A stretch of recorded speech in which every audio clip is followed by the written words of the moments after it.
and welcome to Tech Tool Tuesday. This is Scott, Faculty Fellow with the Center for Educational Excellence, bringing you a special edition of Tech Tool Tuesday. So maybe there's some of you out there that are not what I'd call sure-footed or have the confidence when it comes to creating videos for your online courses or even your face-to-face courses. Creating instructional videos in general can sometimes be very daunting and intimidating due to the processes that are involved in the technology that is used. Sometimes you feel like you have to have a degree in rocket science to make anything happen. Well, today I'm going to show you a training that I conducted not too long ago where we go over some of the easiest tools to use, and there are some that are so amazing it will totally change your perspective on creating video learning assets. So let's go ahead and dive right in. And then I'm going to kind of go over some of the tools that we have in our toolbox here at the university. And then I'm going to show you guys a live demonstration. It's going to be very brief, but I want to show you guys what that looks like in action, because not everybody, you know, I guess video can be very intimidating just at its, because everybody thinks, oh my gosh, I have to be like Martin Scorsese or something like that. In this day and time, that is actually it's not too bad anymore.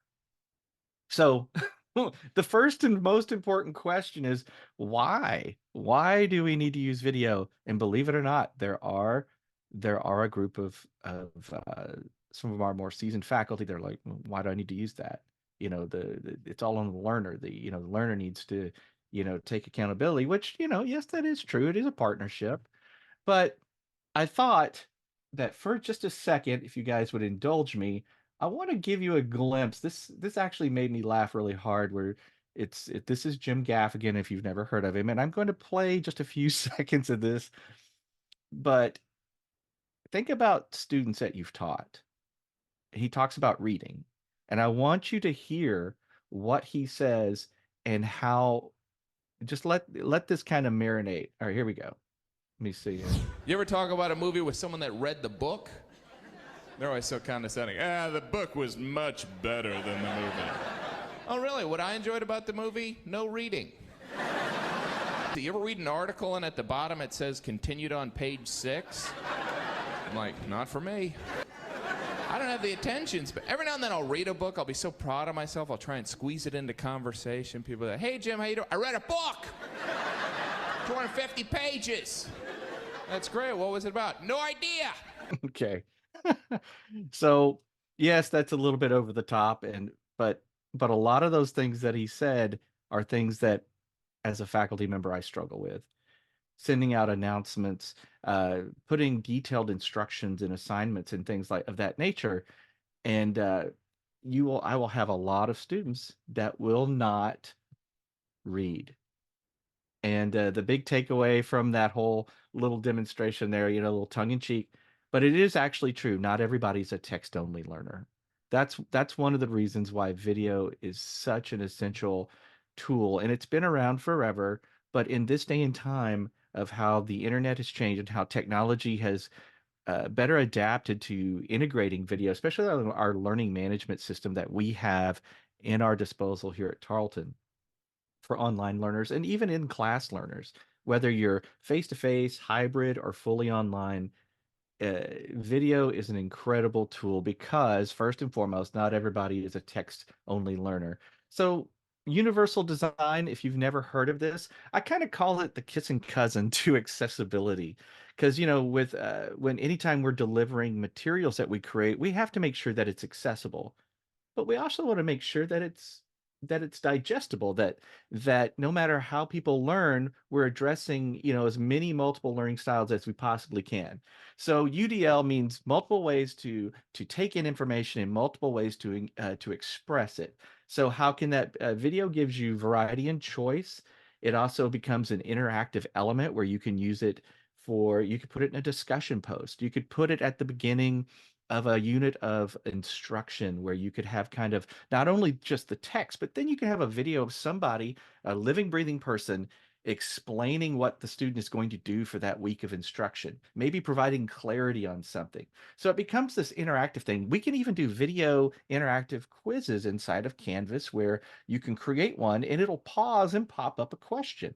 It could be multiple choice and true, false, I think maybe short answer. I can't remember. I'm a little rusty on that, but it does give you another way to kind of interface the student. So multiple means of presentation or representation. Think about how when you're reading, you're taking that information in through your eyes, but when you're watching a video, now you're reading it and you're hearing it, and then if there's any visual representations, you're seeing that as well, which is really great. Also, think about for ADA standpoint, when you're watching a video, you have subtitles, and those things can be very helpful, especially if your English is a second language or if you have some impairment. That's also a really helpful thing to have. And then lastly, you have a demonstration, which is really awesome because sometimes you can articulate something to somebody, but if you can show them, then that's even better. And then if we take it even a step further, think about creating visual learning assets such as videos. Now they can be synchronous or asynchronous, meaning that I can teach something to my students that they really need to know, and they can go back and watch it again and again and again. They can slow it down, they can speed it up. And if they forget, which, sometimes it happens with some of my learners, I'm sure happens to all you guys, they can actually go back to it. I don't have to say things a jillion times. I can say it once. And if I do it the right way, then they can go back and look at it. And it really is an incredible tool. So, with that being said, and also you can, of course, you can use it for some of these other points here, far as accessibility. I said accessibility, giving the learners more control over their learning, and feed as a mechanism for feedback. You can even use videos inside of comments and things of that nature. Or if a student was doing something, you can create a video, a short video to send to them, showing them what they're working on, maybe where they went off track, and even showing them how to fix it. So those are some great tools right there. So again, far as universal design for learning, you're making things more personable, more flexible, more inclusive. I like to use this term with UDL and accessibility. I call it digital equity. Making sure that you're giving all of your learners a more level platform to take in information. Because if I just put a course together and I just had, text and then maybe some quizzes, read a book, take a test, well, that arguably becomes correspondence. That's not really engaging the student. And also, you think about Chickering and Gampson, where you have, they have their 7 points. I always focus on three of their points of best practices, which is teacher to student to student, and student to resources. And using video allows me, in addition to text, it allows me to have teacher to student communication, far as being able, they can see me, they know they're going to be more emotionally connected because I'm a living, breathing person with a personality, arguably, and they can watch me and listen. And it sometimes things get lost if you've ever sent a text to somebody and maybe they didn't get it. Sometimes with a video, you're able, for some reason, people are better to understand what you're articulating, more times than most, where you can kind of explain and again give demonstrations. And then, of course, engagement. Videos can help students learn at a deeper level. I mean, just like Jim Gaffigan said, there was one where he said, he goes, videos are his TV is way more interesting. Uh, if you think of distance learning, you guys think about in the old ITV days, back in the day where they had point to point television. There was a reason they had it, because even though it was more crude back in those days, as far as archaic in the technology and maybe even in how they did it, it still had a level of effectiveness that people are like, wow, man, this is really cool. I got to do this. So when I was talking about not everybody's a text only learner, have you guys ever seen this? I think it's called VARC. There's the VARC battery. Um, what they and it's I don't have it in the right order, but you have visual, auditory, kinesthetic, and then reading and writing are some of the, far as learners, what they use to learn, far as. So you have visual, and the cool part is that three of these are covered by video. You have the visual, you have the auditory, and then if you're using subtitles, you have the reading and writing. And so that's it. But even the kinesthetic in a virtual sense, far as demonstration, that could also be addressed by using interactive videos. Okay. So the benefits in the classroom, increased engagement, flexible learning, as I said earlier, synchronous and asynchronous, and then just enhancing what you already have. And it doesn't have to be highly produced. It can be small things that are peppered throughout your learning, which really make a big difference. So engaging people with multimedia content, they will form an emotional connection.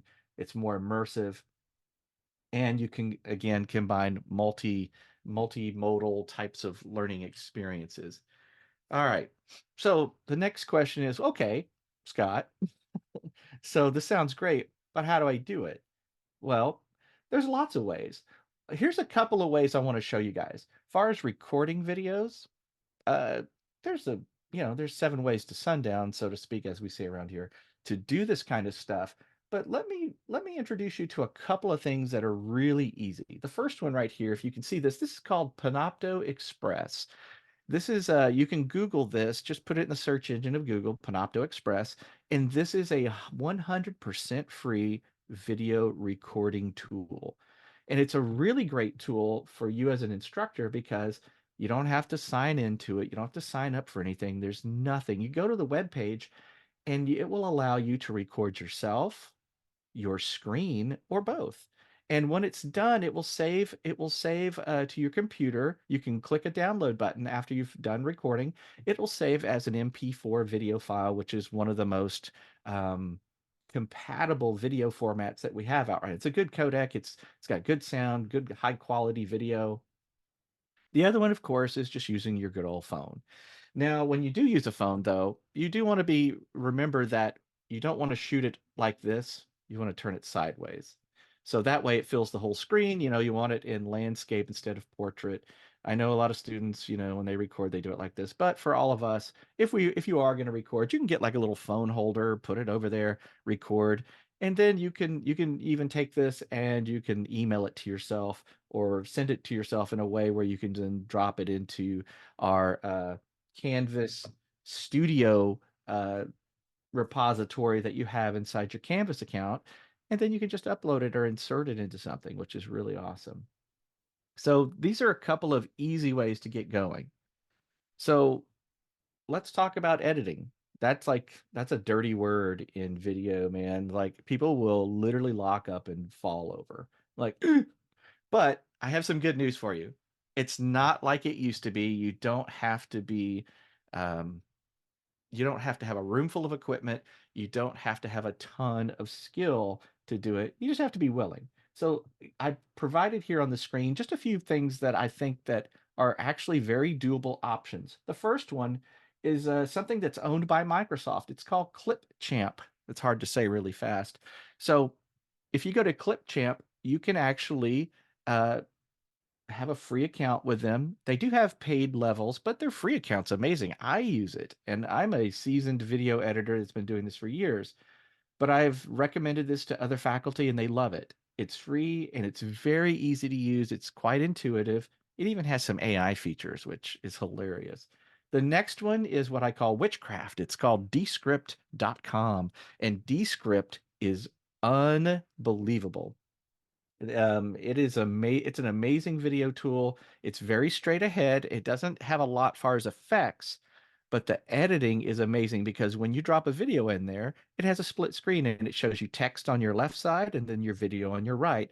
And that's, you're like, okay, but what you can do is you can read the text, and anything that you read in your transcript that you don't want, you can highlight it and delete it, and it automatically deletes it from the video like it was never there. So that's how they edit with that. You don't have to know anything other than just deleting the text. And then it allows you to download the new edited video. If you have the paid version, it will remove filler words, ums and ahs and you knows and things of that nature, which is really cool. Um, the see, I just did it. One of the other cool things about Descript, if you're a researcher and if you're doing qualitative research, oh my gosh, it is such a cheap way to to uh to log to log interviews and things of that nature, and it is way cool because it's a flat rate and it's an excellent transcriber. So just food for thought there. Um, let's see, the last thing, well, the last two things. So inside of Windows, if you go down to the search bar and type video editor, it'll actually pop up a very generic video editor that is pretty easy to use. It's an older editor, but it works. And the very last thing is one of the best kept secrets we have here at Tarleton in CEE. We have the Video Learning Lab, the CEE Video Lab that is right past Dr. Gentry's office down there at the end of the hall. And boy, oh boy, is it cool because you can go in there, shut the door. It has a brand new computer, a 4K camera, and a beautiful Tarleton backdrop with lighting and everything. A microphone setup. All you have to do is go in there, start recording, and then you can work in there in a nice, comfy, controlled atmosphere. And if you call ahead, sometimes you can get someone, even myself, if I'm not in class, to come down and maybe give you some assistance and try to show you the how to use that room properly. Some of our consultants, we have some very talented consultants in CEE that also are very well versed in using that type of technology. So let's go on here. So now, real quick, I'm going to do a live demonstration. I had to put the little Bob Ross in there, because it's a happy Friday. So let me unshare my screen and then I'm going to jump into something else for you guys real quick. Okay. So let me unshare for just a second. I'll put Bob down here and let's see. Let's use Clipchamp first. I'm going to show you guys what this looks like. This will be pretty cool. All right, so let me do this. Okay, so I have that open, and let me grab something here. I'm gonna grab a video that I recorded this morning. Yay! Okay, so again, this is. Let me see here. How am I gonna do this? All right, let's share my screen. Oh, hold up. Technology. All right, here we go. Share my screen. Let's do that one. Okay, and share. Okay, guys. Can you see? Hopefully you can see it. Okay. So when you open up Clipchamp, um, it's pretty cool. Let me see here. What? Okay. Hold on just a second here. Okay. Hang on. Everything disappeared, so let me reshare that. That was weird. All right. My apologies. Here we go. All right. Hopefully you guys can see all that. And let me get going here. So anyway, I have a clip of something I've recorded, and so I'm just going to create a video. I'm going to come up here to the top. I'm going to click Create Video, and you can see right here it has a few things here. One of the first things that it shows you is you can drag and drop your media right in here. So I created a video of myself. I'm just going to drag and drop it in there. And now what it's going to do is it's going to actually import the video, and you can see right here I have a button where I can either delete it or add it. So I'm going to add it to the timeline. And everything in most video editing these days, it just goes in a linear timeline from left to right. And you can see right here, I can actually even. Good morning, this is Dr. January, and welcome to week 1 of our course.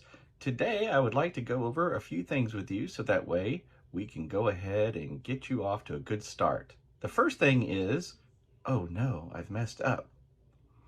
Let me try that again. The first thing that. So if you guys can see, I had an intentional boo-boo there, so I can actually come back. I'd like to go over a few things with you so that way we can go ahead and get you off to a good start. So that part I knew was okay. So what I can do is I can just cut that part out. And most video programs have this. You can see up here, I have a few tools. And one of them is a split tool where I can just cut that thing and then I'll continue to play. The first thing is, oh no, I've messed up. Let me try that again. The first. And so I can, okay, I can just back it up. And then I can go ahead and clip that part out. And so this is the bad part right here. All I have to do is hit delete and then delete again. And now look at this. I'd like to go over a few things with you so that way we can go ahead and get you off to a good start. The first thing that I want you to do this week is to make sure to read chapter 7 in your book. you will find that in the book. Oh, that's terrible. The first thing I want you to do is read chapter 1. So as you can see, I can go through and I can edit this. And then when I'm done, I can click over here and click export and then choose if I want it to be 1080p. I can do something like this. And then it's just going to go ahead and save the video. It's literally just going to do that. I mean, videos don't have to be what I call like high protein types of things. They can be more underproduced. They don't have to be like incredibly crazy. Once I'm done, all I have to do is open up where it downloaded to, and I can just pull it down here, and now I have something I can upload into my class. So that's one option. Let me show you guys another option. So I talked about Descript. So what I'm going to do is I'm actually going to launch Descript because you can download it to your computer or you can just interface it online. So I'm going to actually load this up and I'm going to show you guys how this looks. So I can actually grab this thing. Let me get it going. And once it's loaded, you can see right here, it's real basic looking. I can just tell that I want to do a new video project and it's just going to load up just like so. And then all I have to do is grab my video and pull it over. And once I do, I'm going to tell it to transcribe, and it's going to go through this, and it's going to do it. Okay, and then it'll ask if you have multiple speakers. It'll even ask for their names, so I could put my name in if I wanted to, and say done. Okay, so now it knows who I am, and it's going to go ahead and transcribe this. It'll take just a few seconds here, and then I'll show you guys. But the cool part is once that I'm finished, I'll show you the really neat part. So you can see right here, now I have this whole thing here where I can. Good morning, this is Dr. January, and welcome to week 1 of our course. Today, I would like to go over a few things with you so that way we can go ahead and get you off to a good start. The first thing is, oh no, I've messed up. So again, I could actually, with this, I can actually go all the way here because I messed up this whole thing. And look at this. I can literally go all the way to here just by highlighting it and hit delete and then watch what happens. And get you off to a good start. The first thing I want you to do is read chapter 1 in your book about data networks, and then you're going to. And I literally, within 3 seconds, I was able to read what I said and find my mistakes, highlight it, delete it, and then it was just done. When I'm finished, I can come over here and publish it, and I can just literally download the video. So those are a couple of the things that you can actually do with video editing.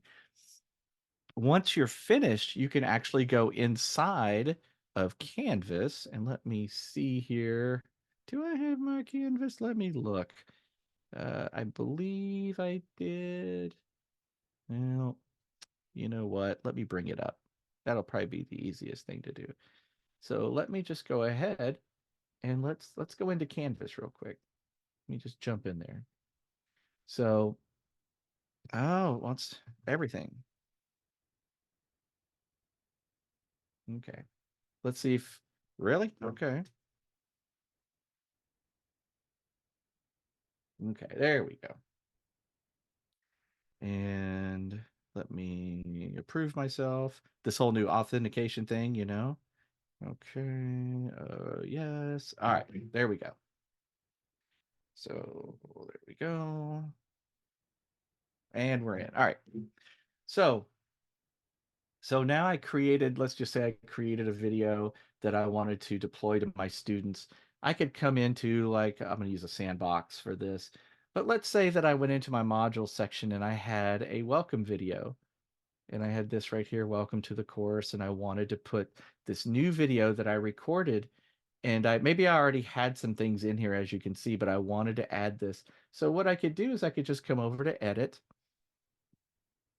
And then from here, I can literally go ahead and come over to my little Canvas Studio thing here, and I can go ahead and add a video. And let's see here. I'm going to upload from my computer, and then I'm going to choose, let me choose my desktop. I can't see what you're sharing right now. Oh, Can no. anybody else?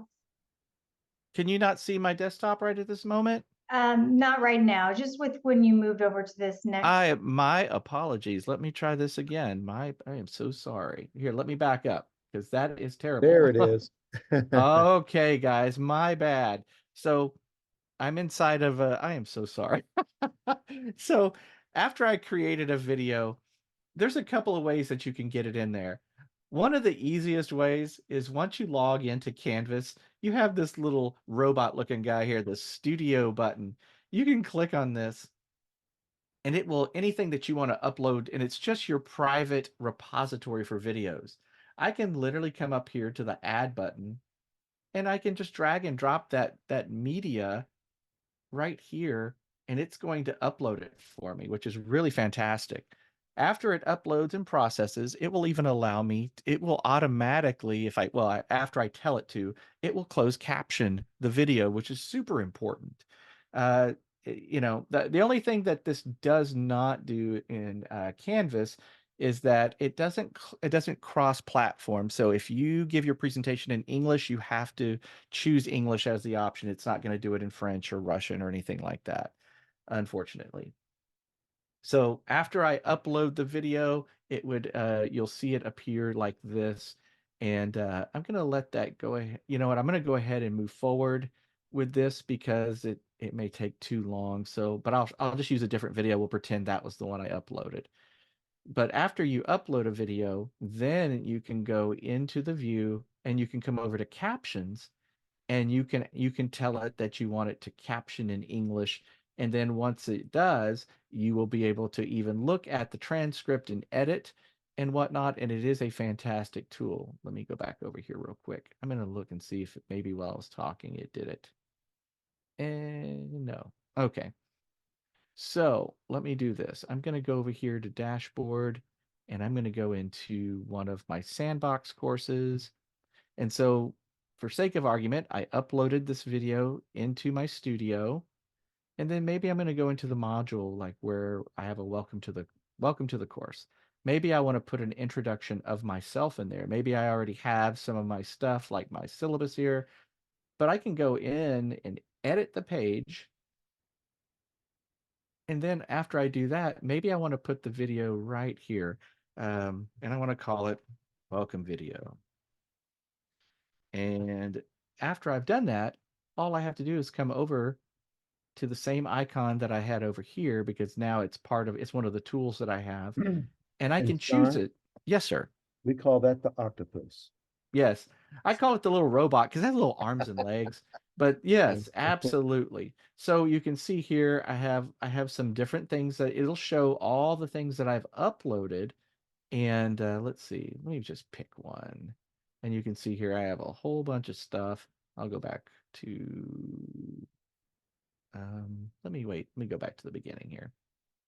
So I'll just say that this is the one right here. I'll do this one. All right, no, this one right here. Okay, so this is, for sake of argument, this is the one I'm using. I'll click select, and then it has a deal here where it says it's going to embed it, meaning that it's going to make it look like part of the page where they don't have to click on a link. It's actually going to be a viewable and playable within the page. So it does it for you. Now, this option I always turn off, because if you leave it on, they can comment on the video, and I don't necessarily want to have to keep up with that. I just want them to watch it. So I'm going to turn that off. There may be a forum where if you posted this and wanted to read their comments, you could. And then I just click embed. Once I do this, you're going to see it do its magic. And then it's going to put the video literally right there. After I do that, I can click save. And boom. Now I have this way cool video, Good evening, everybody, and welcome to BCIS 1305. Just like so. I could actually literally have a video, and the best part is I could literally do this in my modules. So like in week 1, if I had a week 1 overview right here, I could literally, as I've done right here, I've created an overview, a description of what's going to happen, measurable learning outcomes of what they're going to learn, and then boom, here goes the video, and then maybe a to-do list. And this is just an example of how this can be employed.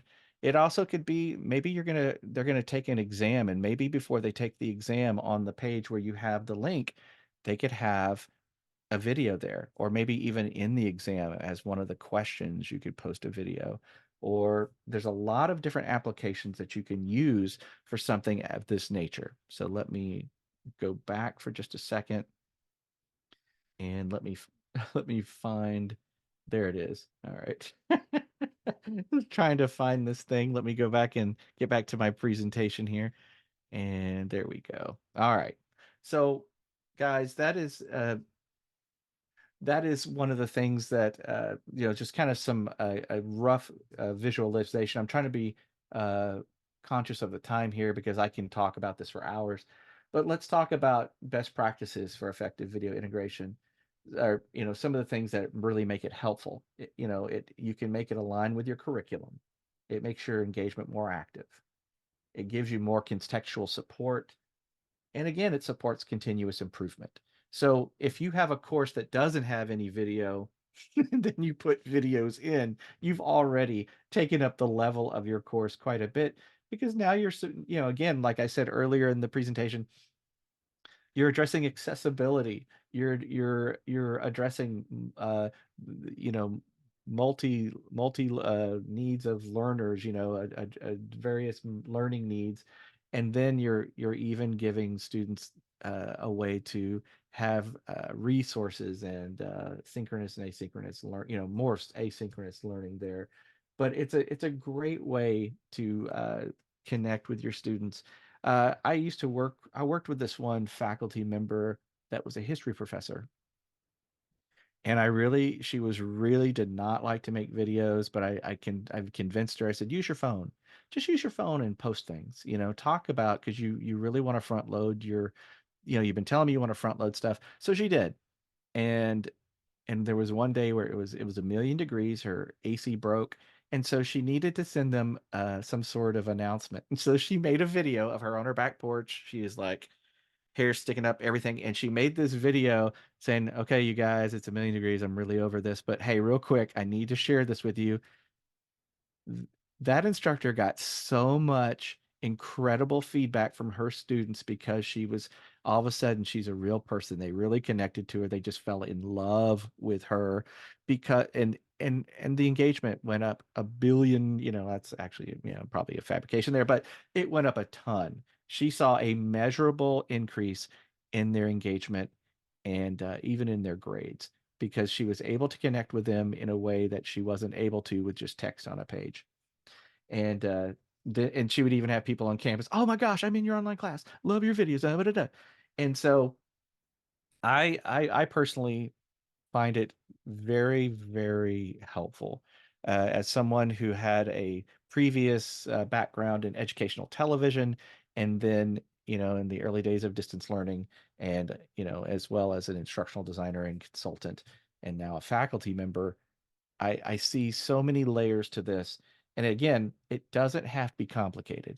The best rule with anything is to make it a touch point and keep it simple, because it's something that really can help. And again, you have your captions, you have your audio descriptions, you have multilingual support that can, especially if you do put, like, let's say that you record these things and you upload them to, like, I do have colleagues that have YouTube channels, because YouTube does support multilingual support. They can record something in English, and one of their Spanish learners can put it in Spanish and watch the captions in Spanish, and which is awesome. I think that's great. Um, I don't know about you guys. I still have teenagers in the house. Do you know how they like to watch TV? They want the captions on. It drives me nuts because it takes up real estate in the screen. But they go, Dad, it's sometimes I have a hard time hearing what they're saying, like when they're watching certain shows. Maybe the music's too loud and there's a lot of stuff going on. And so I have gotten used to, of course, put my educator out. I'm like, oh, absolutely. Because you know what's happening? They're increasing their reading skills. They're reading, they are practicing reading. And it's like, who am I? I thought, oh my gosh, I need to put myself in check, because Hey, that is a skill that you can increase, right, um, Jim? yes, it is. And Scott, I was just going to ask one question. Uh, Hmm. uh, Angie Brown asked, Do you recommend 1080p for all videos? I think you already answered that, but I wanted to make sure that Oh, yeah, sure. I tried to stay away from the technical stuff, but in most videos in our day and time right now, like your phones, they record in 1080p or what they call HD, high definition. There will be some out there, they'll say, "Oh, you can record in 4K and all that." You don't have to. All the videos like on YouTube and the stuff that we watch in Canvas are all 1080p. It's rare that you will have to know that kind of technical jargon. Most times it'll just refer to it as HD. But for the record, if you are ever working with a video program that says, how do you want to save this? Like Clipchamp does say, how do you want to save this? 720 is kind of what the standard was, say, 12, 15 years ago, I guess. YouTube, it still looks okay on YouTube. You can still use it. It's not terrible, if it's just you. But if you're going to be showing content on the screen, you definitely want it in 1080p, which is high definition. That's pretty much the timberline where you want it. Most programs will just say save in HD or they'll say save in 1080p, but yes, you want to save it there. I'm sorry about that. So, guys, that is pretty much in a nutshell. I apologize if I kind of rushed through, but again, I didn't want everybody to get kind of lost in me doing real in-depth editing. I wanted to show that you put a video clip in there and then you can cut it up and delete it, or you can use other tools. Thanks again for watching this brief tutorial brought to you by the Center for Educational Excellence. If you like these types of videos, please subscribe. Also, reach out to us via the information on the screen if you have any further questions. Thanks a lot and have a great day.